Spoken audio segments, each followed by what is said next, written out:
He thought it was just another training day. No cameras, no danger, just an old rail yard and a loyal dog walking beside him. Then the sound came back. Why? A train horn from a life he never escaped. His body froze before his mind could react. He didn't fall. He didn't scream. Good dog. He simply disappeared from the moment. And that was when the dog stepped forward. Not pulling, not attacking, but barking once, low, steady, as if calling him by name. That sound did not fight the past. It broke it, and what happened next would change how he understood healing, faith, and the quiet ways God brings us back. The coastal city of Greyhaven woke beneath a dull winter sky, low clouds pressing down as a cold Atlantic wind moved steadily inland. Near the edge of the city, where the streets thinned and industry had long since retreated, an abandoned rail yard stretched toward the sea. Rusted tracks cut through gravel and concrete, damp from the night's moisture, their metal surfaces dark and quiet. The air smelled faintly of salt and old steel. It was the kind of morning that did not promise anything, but it did not threaten either. Rowan Pike arrived without hurry. He stood for a moment at the entrance to the rail corridor, hands resting loosely at his sides, posture upright but unguarded. He was 43, tall and lean, with the efficient build of someone whose body had learned discipline early and never fully let it go. His dark hair was cropped short, practical, beginning to gray at the temples. His face was calm to the point of austerity, the kind of calm that came not from ease but from long familiarity with pressure. He wore a weathered field jacket, dark trousers suited for movement, and boots scarred from years of concrete, decks, and steel. Nothing about him drew attention. That, too, was intentional. Rowan had once been a Navy SEAL. The title mattered less now than it once had, but the habits remained: measured breathing, controlled movement, constant awareness of space and sound. What had changed was the absence of purpose that used to arrive with orders. The rail yard was not a battlefield and not a sanctuary. It was simply a place that asked him to exist without instruction. At his side sat Briggs. Briggs was a German shepherd, large and solid, with a black and sable coat that blended naturally into the muted colors of the yard. He was nearly 6 years old, mature enough to move without excess energy, alert without agitation. His ears were upright, his gaze steady, tracking Rowan rather than the environment. A working harness rested across his shoulders, fitted snugly, bearing the marks of frequent use. Briggs had been trained extensively for operational work and later for recovery-oriented tasks, though his greatest strength was not obedience, but perception. He noticed shifts before they announced themselves. Rowan exhaled slowly and stepped forward. Briggs rose at once and fell into pace beside him, close enough to be aware of, far enough not to crowd. Gravel crunched underfoot as they moved between the rails. The sound echoed faintly, then dissolved into the open space. Further down the line, partially sheltered by an old maintenance car, Evelyn Moore observed. She was in her late 30s, average in height and build, dressed for cold weather without concern for appearance. Her hair was pulled back, her expression attentive, but neutral. Evelyn worked in behavioral assessment and long-term reintegration for retired operators and their service animals. She spoke little during first sessions, believing that intervention too early often interrupted something that needed to form on its own. She had reviewed Rowan's background carefully. No volatility, no outward signs of panic. What concerned her was how little he reacted to anything at all. Rowan guided Briggs through a simple orientation exercise, nothing demanding, no elevated stimuli. He placed a small training marker on the ground and stepped back, gesturing subtly. Briggs moved forward, paused, and looked back. The marker was just outside the intended range. Rowan had misjudged it. Briggs did not proceed. Instead, he returned, picked up the marker gently, and placed it closer to Rowan's boots. He stepped back and waited. Rowan stared at the marker for a second longer than necessary. Then a sound escaped him. Short, rough, unmistakably real. A laugh. It startled him as much as it did Evelyn. It wasn't loud or polished, but it cut through the stillness of the rail yard like something alive. Briggs's tail moved once, slow and restrained. The moment passed without ceremony. Evelyn noted the response and remained where she was. Rowan adjusted the marker and continued. The wind shifted slightly, carrying with it the sharper scent of salt from the water beyond the tracks. Somewhere, a loose piece of metal tapped faintly against a structure, irregular but distant. Rowan registered the sound, acknowledged it, and let it remain where it belonged. His shoulders tightened briefly, then eased. Briggs matched the change instantly, closing the distance by half a step. No contact, just alignment.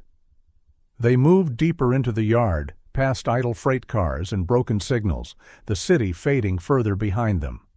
The sky darkened marginally, and a fine mist began to settle, dampening the ground and softening the edges of the world.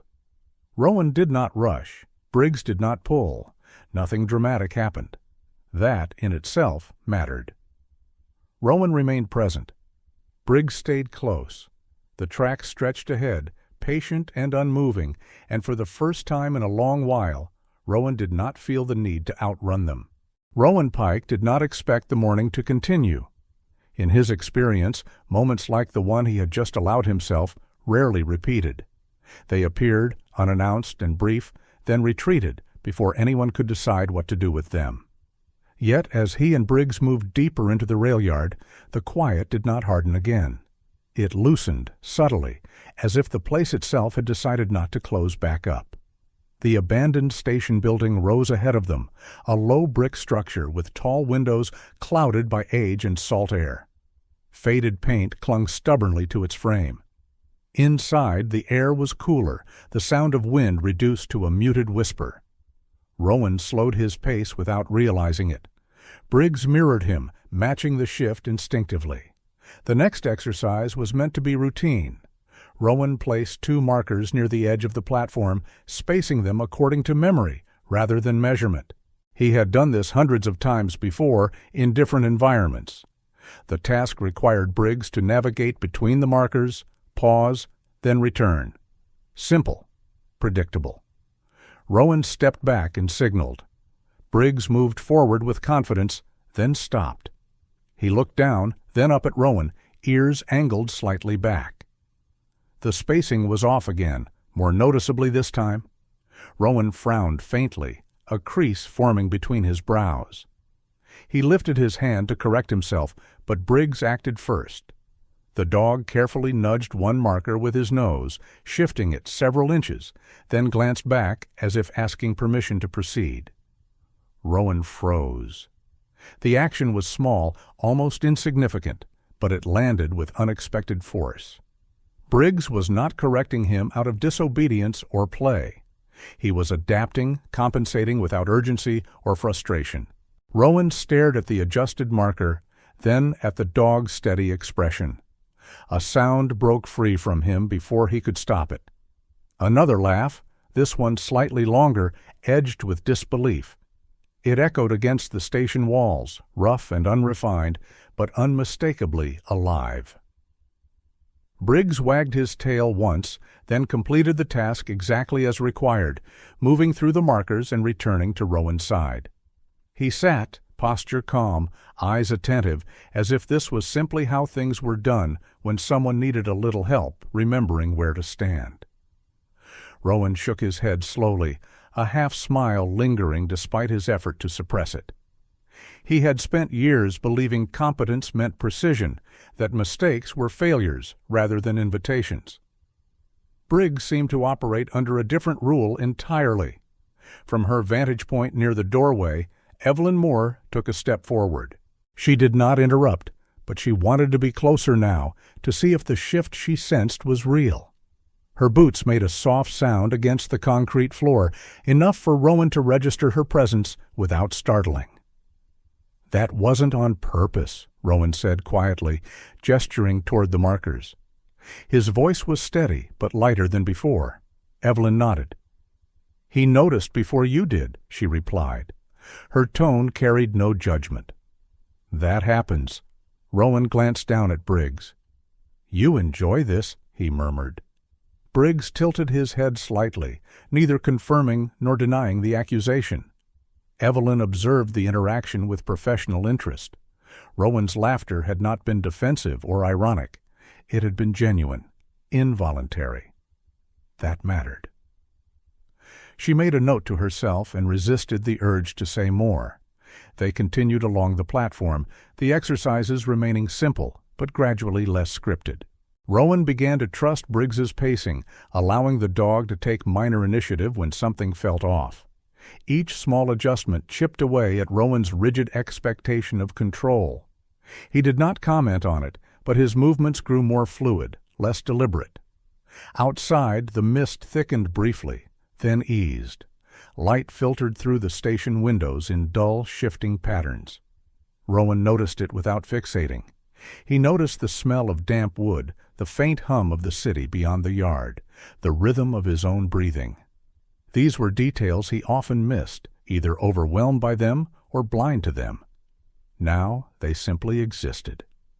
A figure appeared at the far end of the platform, moving slowly along the tracks. It was a woman wrapped in a long coat, her posture slightly hunched against the cold. She carried a canvas bag over one shoulder and paused when she noticed Rowan and Briggs. This was Sarah Levin. Sarah was in her early 50s, tall and slender, with graying blonde hair worn loose beneath a knitted cap. Her face was sharp, but not unkind, shaped by years of endurance rather than ease. She had lived near the rail yard for decades, long enough to see it decline into disuse. Once a dispatcher for the railway, she had stayed after the trains stopped running, taking work where she could and refusing to leave a place that felt, to her, unfinished. People described her as reserved, sometimes distant, but deeply observant. Loss had shaped her, though she rarely spoke of it. She stopped several yards away, giving them space. Briggs noticed her immediately, ears swiveling, body alert but relaxed. Rowan followed the dog's gaze and nodded in greeting. "Didn't know anyone still came out here," Sarah said, her voice carrying easily across the open space. "Neither did I," Rowan replied. She smiled faintly, then looked at Briggs. "He yours?" "He's with me," Rowan said, choosing his words carefully.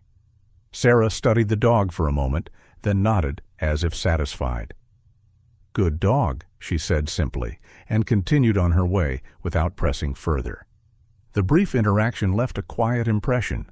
Rowan realized he hadn't felt the usual tension that came with unexpected encounters. Briggs had remained steady, neither defensive nor overly curious. The world had passed by without friction. As the session drew toward its natural pause, Rowan felt a mild fatigue settle into his muscles, not unpleasant, more like the after-effect of focus rather than strain. He crouched briefly to adjust Briggs's harness, his movements unhurried. "Good work," he said softly. Briggs leaned into the contact for a second longer than necessary, then straightened. Evelyn approached at last. "We'll stop here for today," she said. "No need to push." Rowan nodded, grateful for the restraint. He glanced back toward the station, then down the tracks stretching toward the sea. The laughter from earlier felt distant now, but not gone. It lingered like a trace of warmth in cold air. As they turned back toward the entrance, Rowan realized something quietly unsettling. He was looking forward to returning, not to prove anything, just to be there again. Evelyn remained inside the old freight car as Rowan Pike and Briggs entered the rail yard once more. She did not announce herself. She had learned that people moved differently when they believed they were unobserved, and today observation mattered more than participation. The air carried a sharper edge than the previous morning, the wind moving in irregular currents through broken windows and gaps in rusted metal. Somewhere beyond the tracks, the city hummed faintly, distant and uninterested. Rowan did not look toward the freight car. His attention stayed on Briggs as they walked, their pace unforced, their spacing instinctive. Evelyn noticed the difference immediately. The alignment between them had settled into something quieter, less deliberate. Rowan's movements were still precise, but they no longer felt rehearsed. Briggs adjusted his position without cue, drifting closer when the wind gusted, easing away when Rowan stopped to scan the ground ahead. The exercise Rowan set up this time was deliberately unspecific. No clear endpoint, no rigid sequence. He placed a marker near a slanted section of rail where the gravel dipped unevenly, then stepped back without giving direction right away. Briggs waited, ears alert, weight balanced. Evelyn leaned slightly forward, watching the pause stretch longer than it had in previous sessions. Rowan finally lifted his hand, signaling loosely rather than sharply. Briggs moved, but not quickly. He navigated the uneven ground, circled the marker once, then stopped short of returning. He looked back, not questioning, simply attentive. Rowan hesitated. Evelyn could see it even from a distance. The hesitation was not confusion.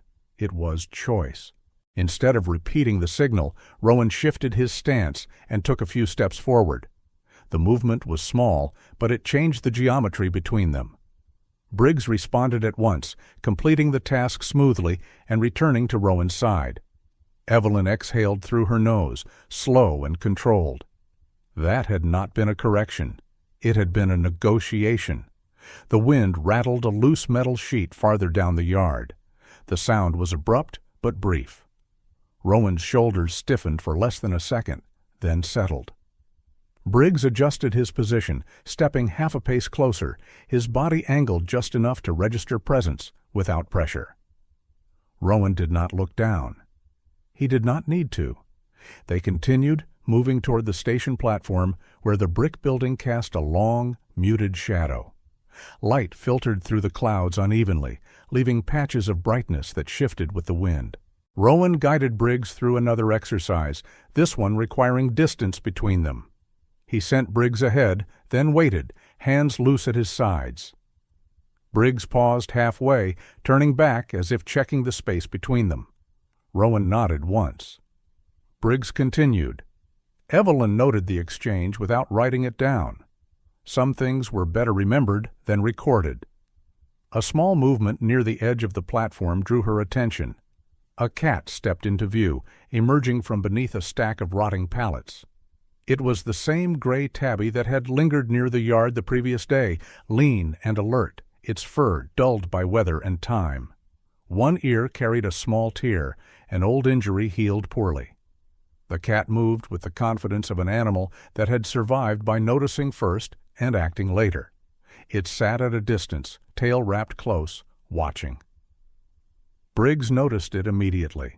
His posture shifted, ears angling toward the new presence. He did not advance. Rowan felt the change and followed Briggs's gaze. "That's fine," Rowan said quietly, more to himself than to the dog. Briggs held still. The cat flicked its tail once, then lay down, satisfied that no threat would follow. The moment dissolved without friction. Evelyn allowed herself a brief nod. Awareness without escalation. Another small victory that would never be logged. Rowan finished the sequence and let the leash slacken. He rubbed the back of his neck, a gesture Evelyn recognized from earlier assessments.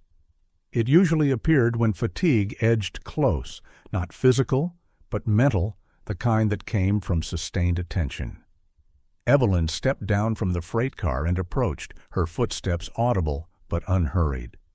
Rowan turned toward her, acknowledging her presence without surprise. "You changed how you're setting the exercises," she said. Rowan considered that. "Did I?" "You left room," Evelyn replied. Rowan looked back at Briggs, who had settled beside him, calm and grounded. "Didn't feel like space," Rowan said. "Felt like less weight." Evelyn watched the interaction without interrupting. She had seen men cling to structure long after it stopped serving them. Rowan was beginning to loosen his grip, not because he had been told to, but because something else was holding steady. They walked together along the edge of the platform, Evelyn pointing out a section of rail where the metal warped slightly from age and salt exposure. She suggested they incorporate it into future sessions. Rowan listened without resistance, storing the information without urgency.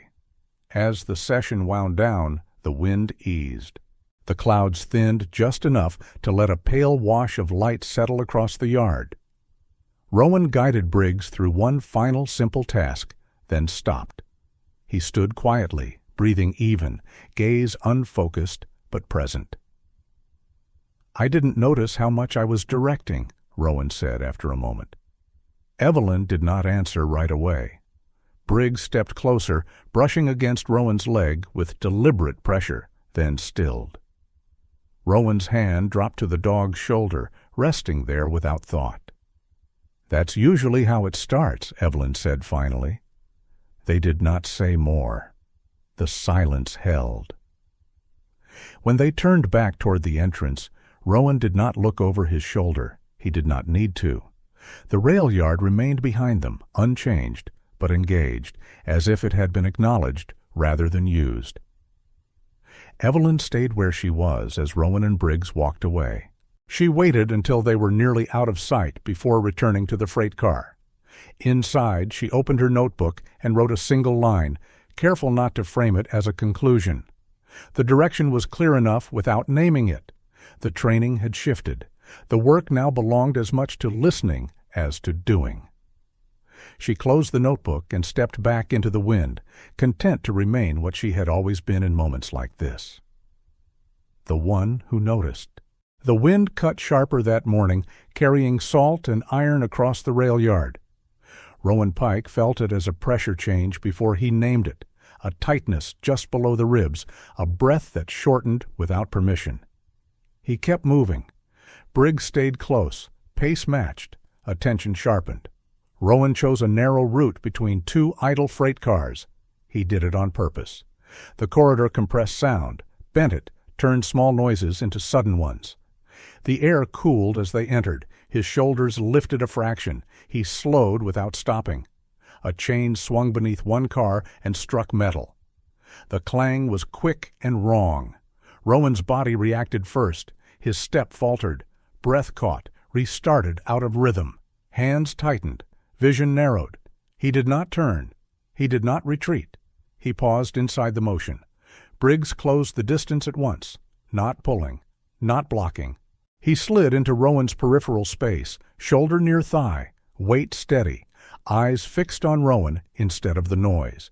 His tail stayed still, ears forward, ready. Rowan swallowed. The smell of rust intensified. Another gust pushed the chain again, softer this time. His chest rose too fast, then slowed. He counted nothing. He followed the dog's presence instead. At the far end of the corridor, a man stopped. Mark Ellison stood with a tool bag at his feet, broad-shouldered, beard streaked with gray, hard hat scuffed from years of maintenance work. He knew machines. He knew when not to intrude. He raised a hand halfway, then let it fall. "You good?" he asked, voice rough but measured.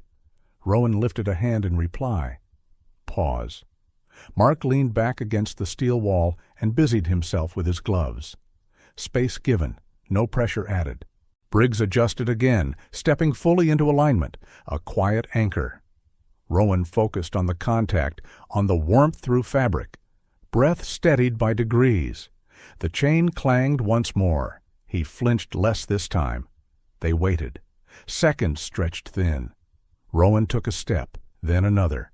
The corridor widened. Light returned, air loosened. His shoulders dropped a notch. Briggs eased half a step away, still angled toward Rowan, still available. Mark nodded once, already turning back to his cart. "Wind's restless," he said, and rolled on.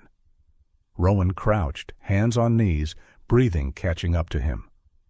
Briggs sat immediately, tall and attentive, eyes locked on Rowan's face. Rowan didn't look away. He let the moment finish. From farther back, Evelyn watched without moving.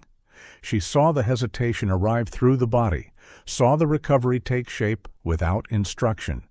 She stayed where she was. Rowan stood. He adjusted the leash from habit, not need. He chose a wider path, parallel to the tracks, open sky overhead. Pace slower, deliberate now. They moved. The echo of the clang lingered, then thinned. Rowan noticed the cold, the light shifting, the sound of his boots. He stayed with them. They looped once and stopped. Rowan rested his hand briefly on Briggs's shoulder. "That's enough," he said. Briggs remained still, agreement without ceremony. Evelyn approached only after Rowan's breathing settled. "Good call," she said. Rowan nodded. No labels, no judgment. As they turned back, Rowan glanced once at the corridor. The chain still moved. He didn't avoid it. He didn't linger either.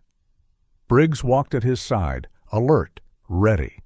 The body had spoken. This time it had been heard.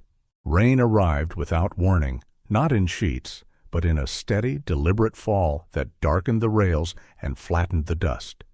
It changed the sound of the yard first. Steel rang softer.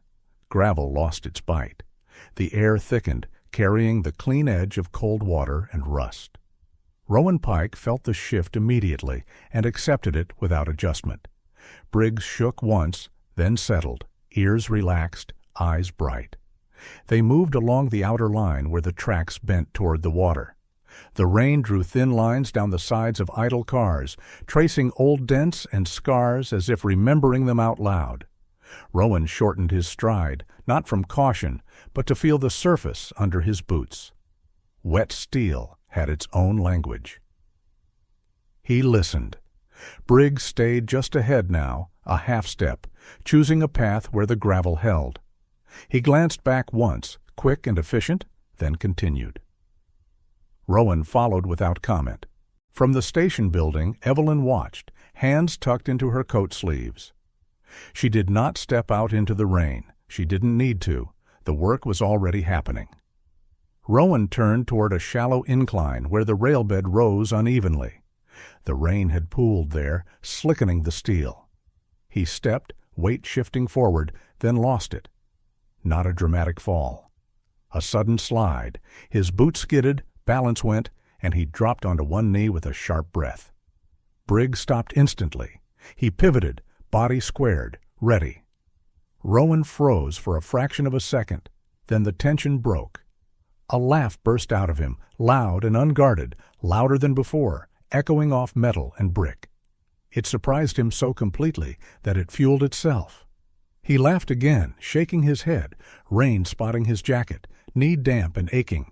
Briggs stared at him, head tilted, then stepped closer and nudged Rowan's shoulder with his nose, firm and unmistakably present. His tail moved once, a broad sweep this time, pleased. Rowan laughed harder. He pushed himself upright, hands slick, boots sliding again, and caught himself on the rail. "All right," he said to no one in particular, breathless, grinning. "Point taken." The sound carried. It rolled through the yard and came back altered, less sharp, more open. The place accepted it. The rain didn't mind. They continued, slower now, not because of the footing, but because there was no reason to rush. Rowan tested the surface with each step. Briggs adjusted, guiding subtly, choosing angles that worked. The laughter faded, but its warmth stayed, loosening something that had held tight for too long. Near the platform edge, a figure waited beneath the station awning. Sarah Levin stood with her collar turned up, rain darkening the shoulders of her coat. Tall and slender, hair tucked beneath a knit cap, she watched with the same quiet attention she gave everything. Years near the rails had taught her patience. Loss had taught her restraint. She had learned not to interrupt moments that didn't belong to her.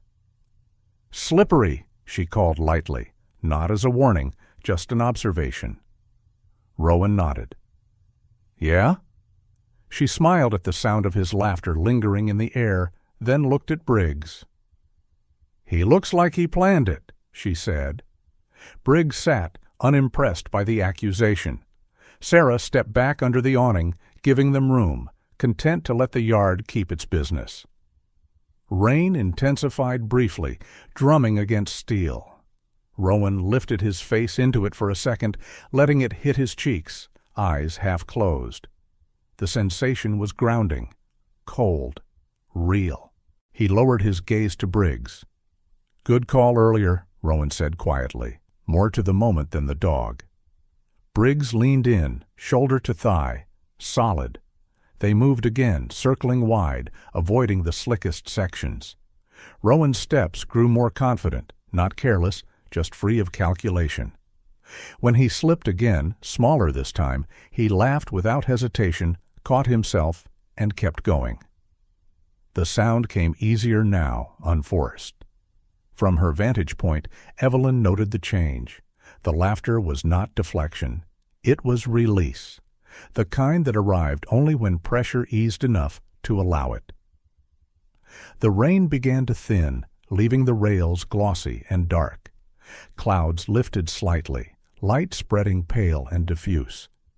Rowan and Briggs completed the loop and stopped near the entrance. Rowan rested his hands on his hips, breathing steady, rain dripping from his jacket hem. "That'll do," he said. Briggs sat, posture relaxed, eyes calm. Rowan looked back once at the incline where he'd slipped. He smiled, small and genuine, then turned away. The yard remained what it was, rusted, quiet, open, but it held something new now, something light enough to move with the rain and stay when it passed. The drill began without ceremony, which was how Evelyn preferred it. No warnings, no countdown. The rail yard held its breath under a sky that had turned flat and pale, the kind that pressed sound inward instead of letting it travel.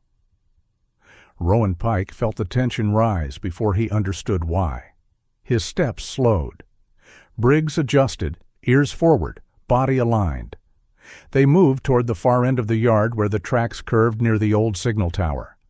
The structure leaned slightly, its ladder rusted, its housing scarred by decades of weather. Rowan had chosen this section knowing it carried more sound, more echo. He had also chosen it knowing the risk. The work demanded honesty.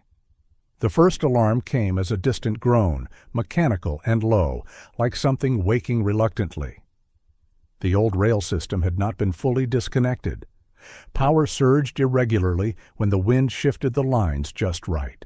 The sound rose, uneven, then fell away. Rowan did not stop. He felt the vibration in his chest, shallow and wrong, but he kept moving. Briggs stayed with him, closer now, shoulder nearly brushing thigh. Then the horn sounded. It was not loud at first. It did not announce itself cleanly. It crept in through metal and air, warped by age, stretched thin by distance. A train horn that no longer belonged to a train. A sound that had no present purpose. Rowan's body reacted before his mind could follow. His pace broke, not a stumble, a suspension. His feet stopped obeying the intention to move forward. Breath stalled halfway in. His vision narrowed, edges sharpening, center pulling away. The rail yard faded into fragments of sound and shadow. Briggs stepped forward immediately. The dog placed himself directly in Rowan's path, not blocking, but commanding attention through proximity. Rowan did not see him. His gaze had gone unfocused, fixed somewhere far behind the steel and rain-darkened ground. The horn sounded again, louder this time, a long, dragging call that cut through the yard and wrapped itself around memory. Rowan drifted. Evelyn took a step forward, then stopped. She saw the signs clearly. The stillness, the absence. She also saw Briggs read them faster. Briggs lifted his head and barked. It was short, low, controlled. A single forceful sound aimed not at the yard, but at Rowan. The bark landed squarely, vibrating through air and bone. It cut across the horn without trying to overpower it. It did not escalate. Rowan flinched, his breath hitched. His eyes blinked once, unfocused. Briggs barked again, same pitch, same length, a rhythm that had been practiced, reinforced, trusted. The sound tore through the narrowing tunnel of Rowan's awareness. It did not erase the memory. It displaced it. Rowan inhaled sharply, air rushing in too fast, then slowed. His eyes searched. The rail yard snapped back into shape. Steel, gravel, wind, the dog in front of him. Briggs stopped barking at once. He stepped forward and pressed close, shoulder firm against Rowan's thigh, chest angled, weight steady. He did not crowd. He anchored. Rowan's knees softened. He reached out without looking and found fur. His hand closed, fingers digging slightly, as if testing whether the world would hold. It did. The horn faded. The yard exhaled. Rowan stayed where he was, bent slightly at the waist, breath uneven but returning. Briggs remained pressed in, head lifted, eyes locked on Rowan's face. He did not move until the shaking eased. From a distance, Mark Ellison had gone still beside his cart. Sarah Levin stood beneath the station awning, hands clenched around the edges of her coat. Neither spoke. Evelyn did not move closer. Not yet. Rowan swallowed and drew in a deeper breath. Then another.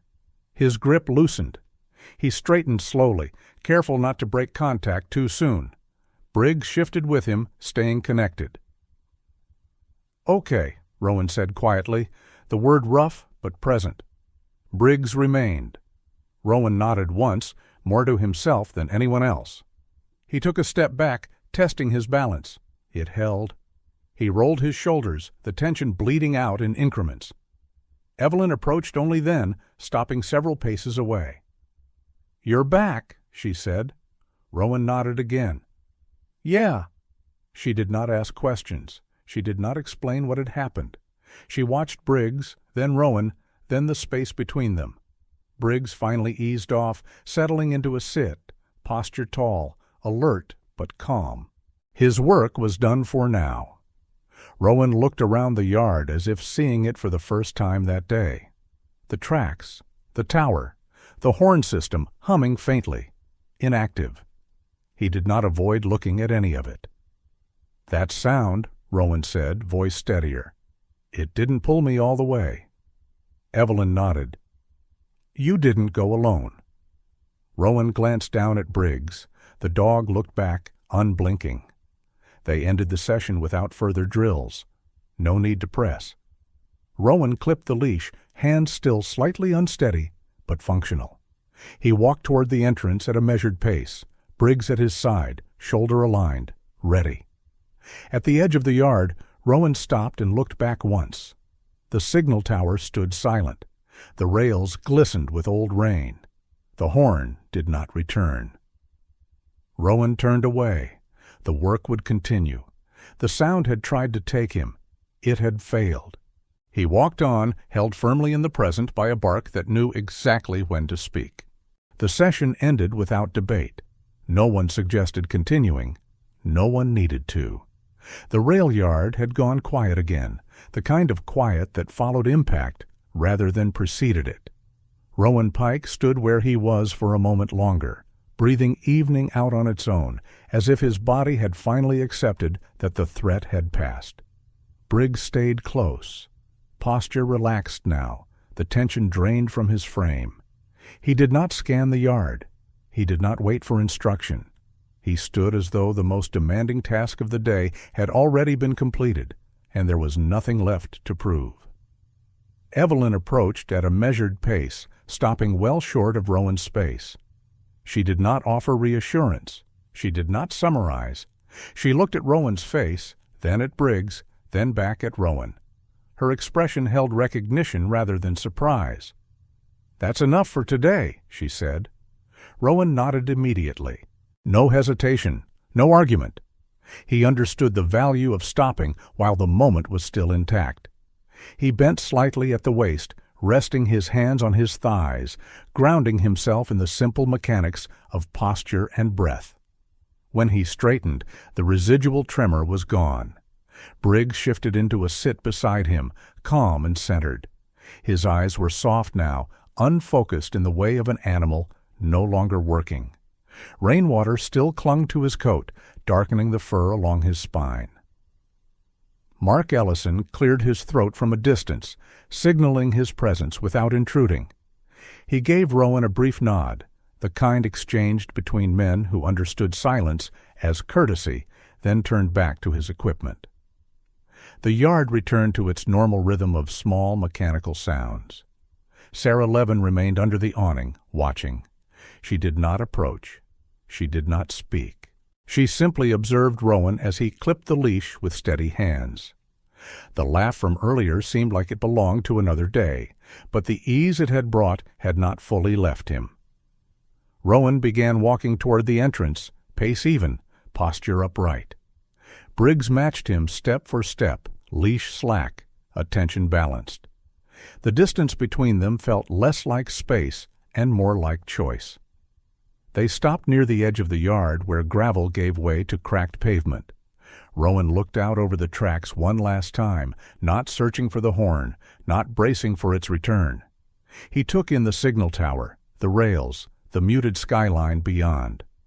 Nothing moved except the wind. Evelyn joined him there. "What happened back there?" she said, keeping her voice level. "Wasn't something you can rehearse." Rowan considered that. Didn't feel like training. "It wasn't," Evelyn replied. "It was response." Rowan nodded slowly. He glanced down at Briggs. He didn't hesitate. "No," Evelyn said. "He didn't." Briggs looked up at Rowan, tail still, eyes clear. There was no urgency left in him, no readiness, just presence. Rowan exhaled and felt it reach his feet. "I didn't disappear," he said. Evelyn did not correct him. She did not soften the statement. "You came back," she said instead. That distinction mattered. They stood there briefly, letting the yard settle. The horn system remained silent. The air felt flatter now, less charged. The moment had closed cleanly. Evelyn stepped back first. "We'll pick up again next session," she said. "Nothing heavy." Rowan nodded. "Good." She watched him for a beat longer, then turned away, satisfied.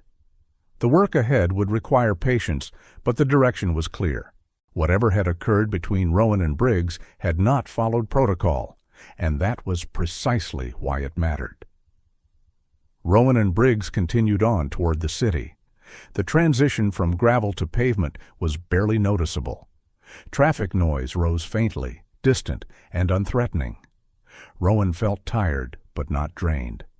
The difference was subtle and unmistakable. Halfway down the path, Rowan stopped. He knelt briefly, meeting Briggs at eye level. His hand rested on the dog's chest, feeling the steady rhythm beneath fur and muscle. "You did good," Rowan said quietly. Briggs leaned forward once, solid and uncomplicated, then straightened. The exchange was complete. They resumed walking. The yard fell behind them, unchanged, but no longer heavy. The sound that had nearly taken him was gone now, reduced to memory without momentum. By the time they reached the street, the noise had faded completely. What remained was simple and rare. Rowan was still here, and Briggs, as if nothing extraordinary had occurred at all, walked beside him as though this had always been the plan. The next visit did not announce itself as a return. It felt more like a continuation that had never truly paused. The rail yard waited the way it always did, unchanged in structure, altered only by the memory now attached to it. The sky was brighter than before, thin clouds moving quickly, light catching on steel and water without weight. Rowan Pike stepped onto the gravel with an ease he noticed only after it had already happened. Briggs moved ahead by a half step, not leading, not lagging, simply occupying space with confidence. His posture was loose, his attention wide, no longer fixed solely on Rowan's breath or shoulders. The urgency that had once defined his readiness was gone. What remained was steadiness. They did not begin with drills. Rowan did not set markers or define paths. He walked, Briggs walked with him. The yard offered its usual collection of sound and texture, but none of it pressed inward. Wind rattled distant metal. Gulls crossed overhead. Somewhere beyond the tracks, traffic murmured. Rowan registered each element without bracing. Evelyn remained near the freight car, present but unobtrusive. She had said little since the last session, and Rowan was grateful for that. Words felt unnecessary now. Whatever had shifted did not require explanation to hold. They followed the curve of the outer line where the rails ran closest to the water. The steel there gleamed faintly, polished by years of weather. Rowan slowed, not from caution, but curiosity. He stepped onto the edge of the rail, balanced briefly, then stepped down again, smiling faintly at the simplicity of the act. Briggs watched, tail still, expression neutral. Rowan laughed under his breath, not because something was funny, but because it was possible. They passed the signal tower without stopping. The horn did not sound. The silence felt earned rather than fragile. Rowan glanced up at the ladder, at the rusted housing, then looked away without effort. The moment closed itself. Farther down the yard, Sarah Levin stood near the platform, hands in her coat pockets. She gave a brief nod as Rowan passed. No comment, no curiosity. She had learned when to let things move on their own. Mark Ellison rolled his cart along a parallel track, the sound steady and predictable. He raised a hand once in greeting and returned to his work. The yard continued to function without interruption, accommodating recovery the same way it had once accommodated industry. Rowan and Briggs reached the far end and stopped. Rowan stood with his hands loose at his sides, breathing even. He did not feel lighter exactly. He felt aligned. "We're good," Rowan said quietly. Briggs sat. Evelyn approached at last, stopping a few steps away. She took in the scene without analysis. "You didn't avoid anything today," she said. Rowan nodded. "Didn't need to." "That's different," she replied. Rowan looked down at Briggs. "He doesn't pull any more." "He doesn't have to," Evelyn said. Briggs shifted his weight, relaxed, eyes scanning the open space with calm interest. His work had changed shape, but not meaning. They turned back together, pace unhurried. Rowan did not think about routes or exits. He let the yard fall behind him naturally. The city rose ahead, familiar and unthreatening. At the boundary where gravel met pavement, Rowan paused once more. He looked back at the rails, the tower, the freight cars. Nothing called to him. Nothing pushed him away. He knelt briefly and rested his hand on Briggs's chest, feeling the steady rhythm beneath fur and muscle. "We'll keep walking," he said. Briggs leaned in once, solid and warm. They stepped onto the street. The yard receded, not abandoned, but complete. Rowan moved forward without needing distance to measure progress. The direction was clear without motion. He walked on, not away from the past, not toward a promise, but firmly inside the present. Briggs stayed beside him, content, as if this had always been where they were headed. The work was not finished. It did not need to be. For now, that was enough. Sometimes the miracle does not arrive with light or thunder. Sometimes it comes quietly, in the middle of an ordinary moment, when we are not asking for it anymore. Rowan did not conquer his past. He did not erase it. He simply learned that he did not have to walk through it alone. In life, many of us carry memories that rise without warning. Sounds, places, moments that pull us away from the present. We think healing must be loud or dramatic, but often it is the opposite. Healing arrives when someone or something stays close enough to call us back. Faith works the same way. God does not always speak through storms. Sometimes He sends a steady presence, a loyal companion, a quiet interruption at the exact moment we are drifting too far. What feels like instinct can be grace in disguise. What feels like coincidence can be protection. If you are watching this and carrying something heavy, know this. You are not weak for feeling it. You are not broken for remembering it, and you are not abandoned in it. God often uses simple things to do holy work. A voice, a moment, a companion, a reminder that you are still here. Today, choose to stay present.